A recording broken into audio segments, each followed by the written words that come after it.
our previous meeting.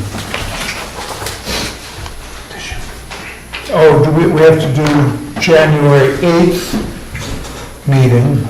So you did the January 8th, but you didn't do the first budget hearing. Right, correct. So you need to approve the first budget hearing. We hadn't had time to read them. It's the first budget hearing Yeah. minutes. Do you want to take a minute and look at it, or? I've seen them. I have. John, you okay with it? Yep. Okay, the first budget hearing minutes from January 8th, 2019. Make a motion to approve those minutes. Second? All in favor? Aye. Any opposed? There they are.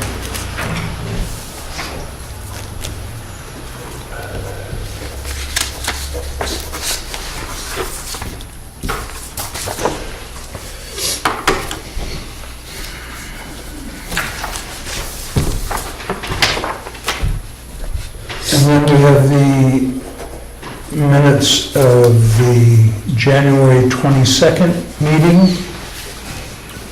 2019, where it was John Allen and myself. John, I need you. I'll make a motion to accept those minutes as I'll well. second that motion.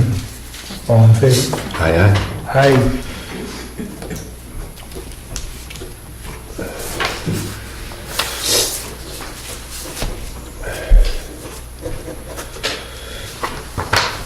Would you pass that down, John? And then we have the non-public from, when was that, last 22nd? Yeah. Make a motion to seal those, I guess. I'll second that. All in favor? Aye. Any opposed?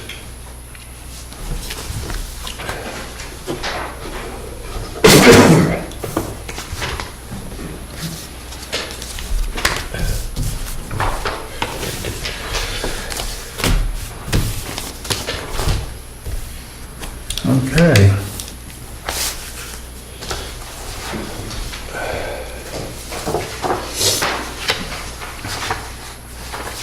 We have an update on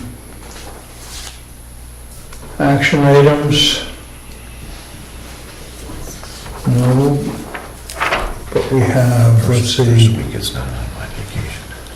February 26th will be our next selectmen's meeting, Tuesday at 3:30, right here. March 12th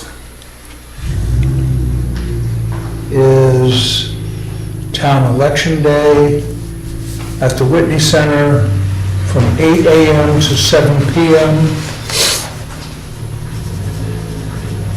Thursday, March 14th is Town Meeting at the Whitney Center starting at 7 p.m.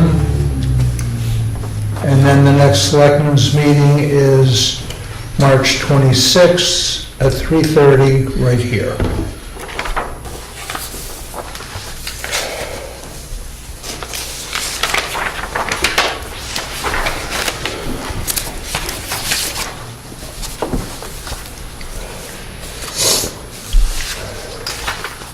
Okay, then we have new business is Fairpoint Communications Settlement Agreement.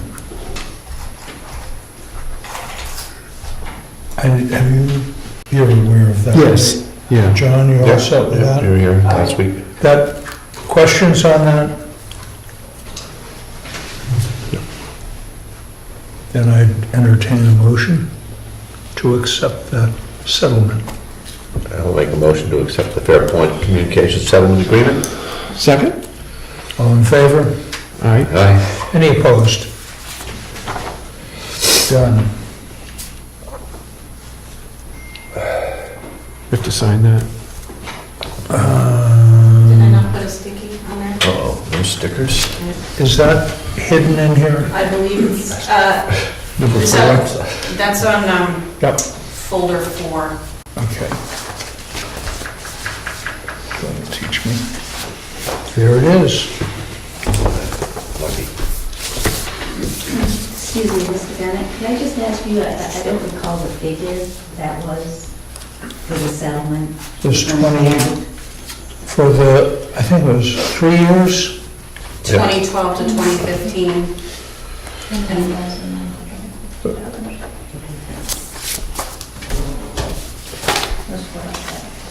$21,950. Thank you. You're welcome.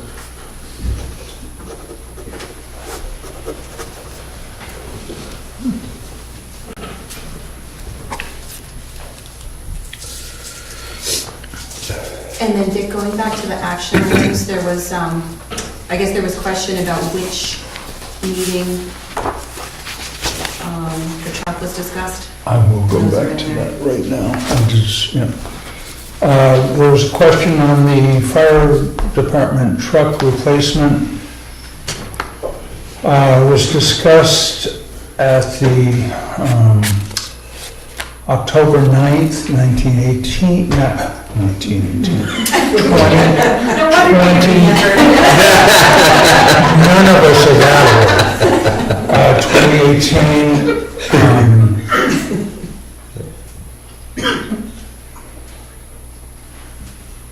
Do you want me to read it, or, I mean, it's there, it's in the minutes.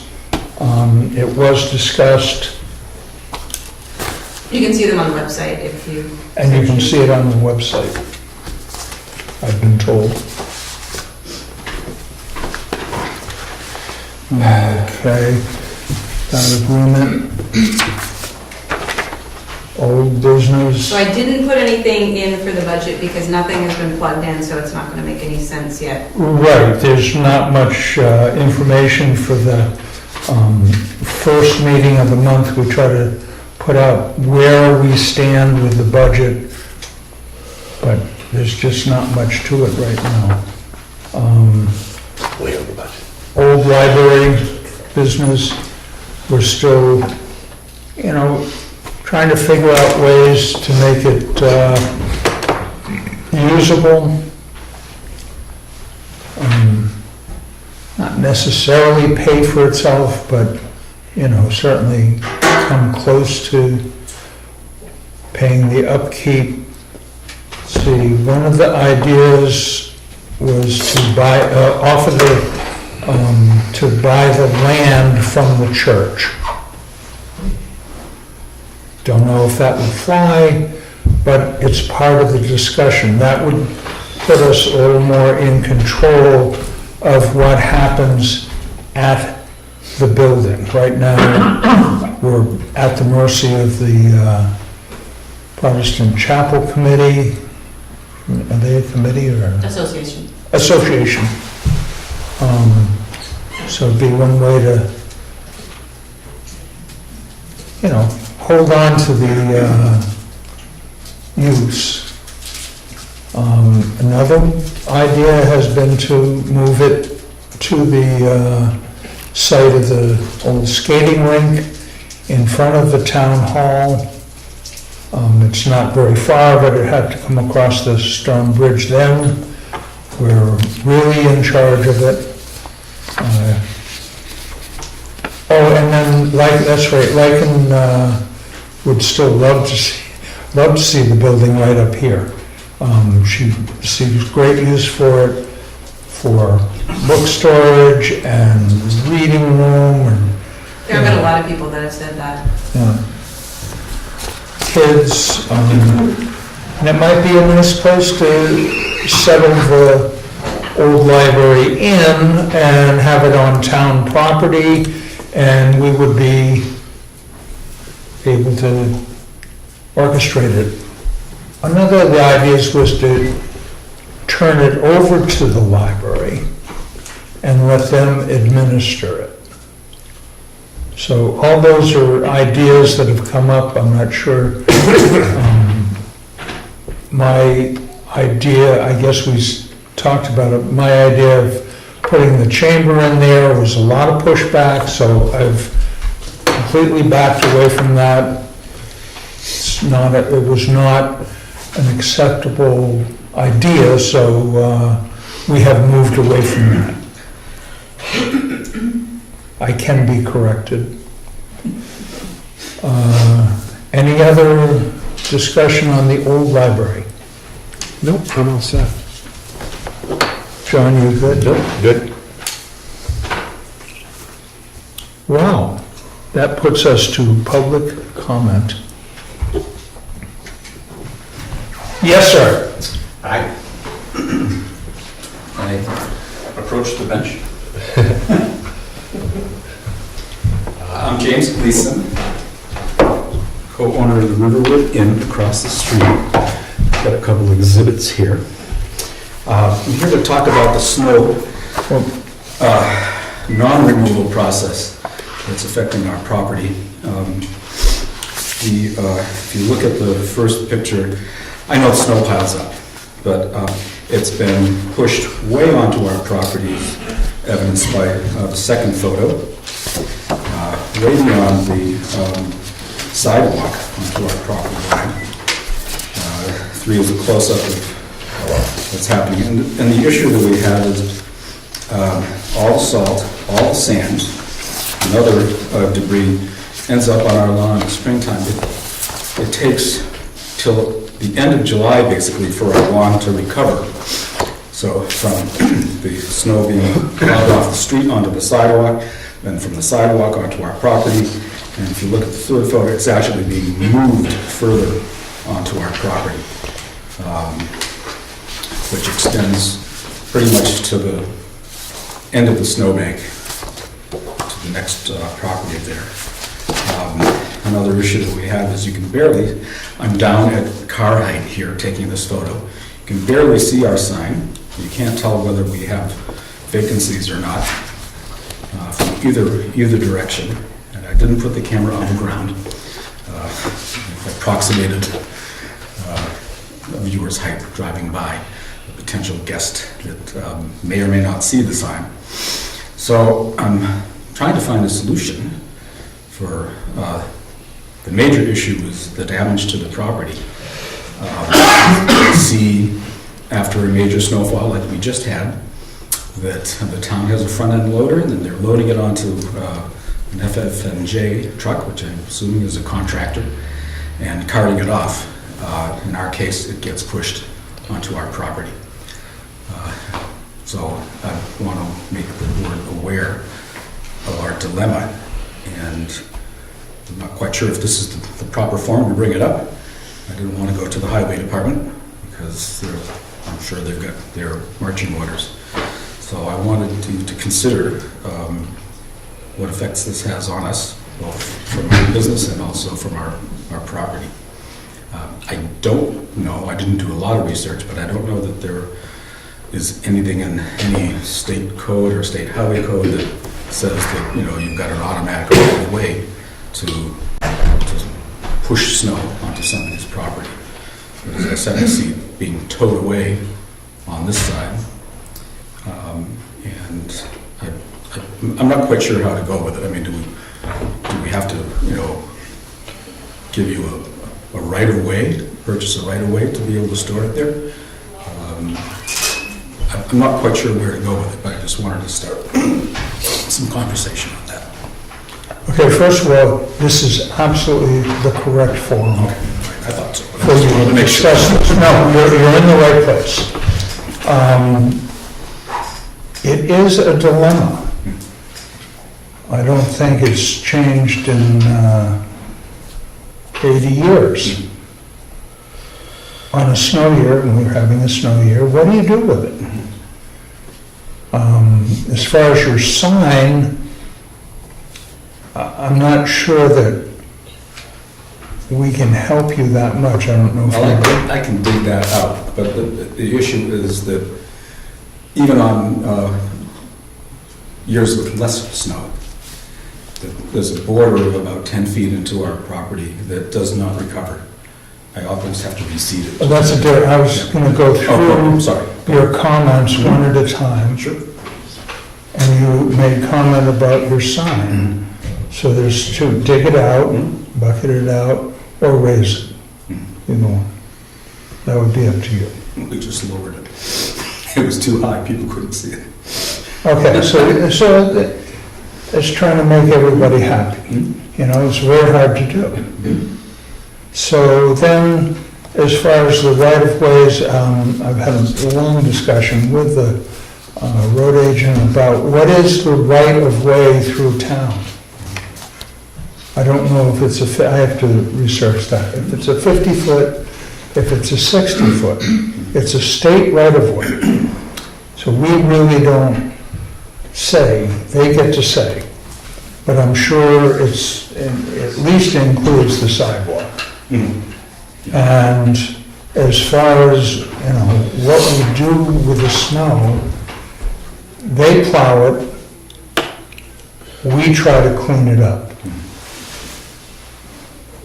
I empathize with you about, you know, you're losing landscaping, aesthetics, and we're trying to, you know, keep that roadway clear, keep the sidewalk clear. And it's a lot of work, and we're trying to be sensitive to all the business owners along the loop, because that's a part of Jackson. And, you know, the business loop is important to us. So how we handle it is going to be an ongoing. The best solution that I heard was to get a specific sidewalk groomer, snow blower, that would then blow the snow into a truck that would follow along as they do it. Because what happens, the state comes through, plows it up on the sidewalk, then we have to deal with it from there on. So, but that's time, money, manpower, machines. So we are dealing with it. We are trying, and we will continue to try. And certainly to accommodate all the business, not just for you, but you included. But we're really going to work at how do we do it, and not how do we do it and not offend. So, yeah. Give us a chance, maybe. Well, I just want to bring up, and I just think the sidewalk is important to us because we have guests who actually can't believe that we have a sidewalk here in Jackson. And streetlights. They're sophisticated, I tell them. But yeah, I know it's important to keep that clear. But it's just pushing away. I mean, they've even gone so far beyond the lawn as to they're burying some of Susan's plants, you know, with salt. They'll never recover from that. You know, she's got rhododendrons along the end there that she's put in, but she's brought this property up to where it was from where it was, where it is to from where it was, and she spends a lot of time and effort out there, and she's just devastated when she sees that.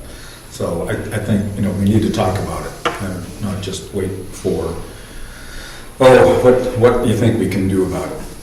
Because as I said, they managed to pull it away, you know, on, you know, the Jackson town side. And when it gets to a certain point, and I don't mind the small snow banks, and if they're right on the, you know, but when they're pushing it in 10 feet onto the property. So they're basically trespassing, unless there is some kind of a right-of-way there. Well, that's one thing, as I said, I have to research, I don't know I'll do that. what the right-of-way, it's a state right-of-way, and, you know, we have to try to get cooperation with them. And that's not a perfect scenario. I would almost suggest that we take this issue and put it on as a separate agenda item at our next meeting, so that we can devote the kind of time and have an opportunity before the meeting starts to kind of look into it, talk about, you know, what our options are. I mean, the history of this is all about having heard from a lot of citizens 3, 4, 5 years ago that it's like, that the way we were maintaining that sidewalk really wasn't up to the standards that they wanted for the town, because that loop gets lots of business. Now, you have one sidewalk snow remover in the town of Berlin for 26 miles of sidewalks that they spend time sanding and removing snow from. We have a mile worth of sidewalks, so does it make sense to purchase a $40,000, $50,000, $70,000 and even higher if you buy a new one, and a piece of specialty equipment like that for a mile of sidewalk? And when we thought we were hearing from folks that they wanted a better job maintaining that sidewalk, and the contract we had was that the person shows up within 24 hours. Well, unfortunately, depending on the type of snow, in 24 hours, it's already set. And so you don't see the ice buildup that you used to see when the sidewalk was maintained that way. And so, because we're doing a much better job of keeping that sidewalk clear, I mean, and this is the unintended result, that we need to have a conversation about what are the ways that we can do that. How can we avoid getting a specialty piece of equipment that's going to blow snow in a truck? And I mean, we're not Conway. You see those guys working throughout the night and everything else. And so we're trying to do this efficiently.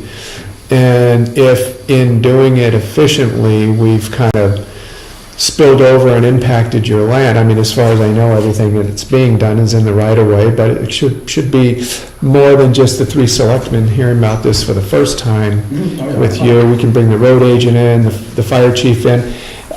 They're both here right now, and I know, Jay, your hand was up earlier and you wanted to weigh in, I think. Do you want to? I just got a suggestion that when the spring comes, as soon as the snow's gone, like spring, that somebody maybe try to call the state and see if we can get the state people to lay out the right of way. Okay. Do some marking, because there's many walkways, flower beds, signs that are right up against the edge of the pavement. So who knows, some places the right of way could be 4 feet off the sidewalk, it could be 6 inches. Now, it'd be nice, I don't know whether you could get the state, or, you know, the people that draw everything. Surveying crew, to lay out a whole bunch. There's a lot of bad spots. Thompson House is really bad.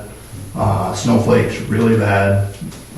There's a lot of signs that I know that are in the state right away. So I'd highly recommend you try to get, you know, and even maybe in the spring when the damage is still there, or the sand or whatever gets pushed off of the sidewalk. It'd be really nice to know, you know, at least in the neighborhood. It's such a unique loop, but as you know, the state plows it, but they don't touch the sidewalk. Yeah. So we take care of the sidewalk, state comes by and plows, back up onto the sidewalk, and it's a kind of a never-ending battle, and it's... Yeah, and everybody's doing a good job at keeping everything clear. In fact, you know, when the state comes by with the side plows, last year they used to lift it when they went past our driveway, so they wouldn't plow it up. This year doesn't seem to realize that that's a problem. But, Yeah. so we plow that. I expect that. You know, it's the end of your driveway. You do that everywhere. There's only like 2 options. I mean, you either gotta pick it up or you gotta plow it. We can't put it back up in the sky. And I mean, you saw me, I was hauling out of here because we had no parking for the fire department. And I spent 6 hours, and you can see how much snow was still there. I spent 6 hours with one dump truck hauling out of that one slot. It would take 3, 4, 5 days to load that out in a dump truck along the sidewalk, which isn't acceptable either. So it's like you have to weigh in being able to get the sidewalks cleared as the best as we can and in a timely fashion, because unlike North Conway, there's a windrow of snow between the road and the sidewalk, and we can't do that here because it'll just end up back up on the sidewalk. There's no give from the state. Everything's so tight, everything's so narrow that I can't put that snow from the sidewalk back into the road, and then we just have a hump of snow in between, and then we can pick it up later. But when you have a storm, and then a storm, and then a storm, and then a storm, you know, sidewalks go a week before we would be able to, you know, to pick it up. And And so our only option is to try and make it high and to push it out of the way. I wouldn't disagree with anything that you're saying, I don't know what the right of ways are, but our only option to move it is to push it. And I've done it, you know, in front of J-Town Deli, I've taken what's on that sidewalk and just pushed it up, and I don't know if I'm on the right of way or not, but the only way to make it passable, you have to push it, so, you know, we do the best we can plowing it and snow blowing it now, and you gotta go around with a grader every so often and try and make it so that you can get through it. And it's unfortunate, but you're not singled out, because if you drive around, what's been done in front of yours has been done in front of everybody else's, so don't feel that. Oh, I know. I mean, not that you said that, but, I mean, everybody's getting the same treatment, it's not, and you didn't say that, I didn't mean to imply that, but, you know, that's our only option, is to, because doing it a different way, trying to load it out, I mean, potentially, if you got a sidewalk tractor with a blower, you could blow it out, but even that would take probably too long, you know, to have the window of time that we need, you have to do it overnight, because you can't do it during the day, and to keep up with everything else that's been, I mean, just behind, there's snow work to do. I have days of snow work that I can do, and being able to keep up with it all is just, we gotta do the best we can, and that's what we do. So maybe between now and the next meeting, we can have some Have dialogue. an idea of what the right of way is, talking with, about, you know, options, and, you know, try to be sensitive to your, property. I think Jay has a good idea, though, doing something in the spring, for sure. Yeah, see if we can flag that, they can usually do it pretty quick, that's a, physical measurement, so. Do you want to get those, or? You should hold on to those, in whatever file you make. Okay, thank you for your time. Yeah.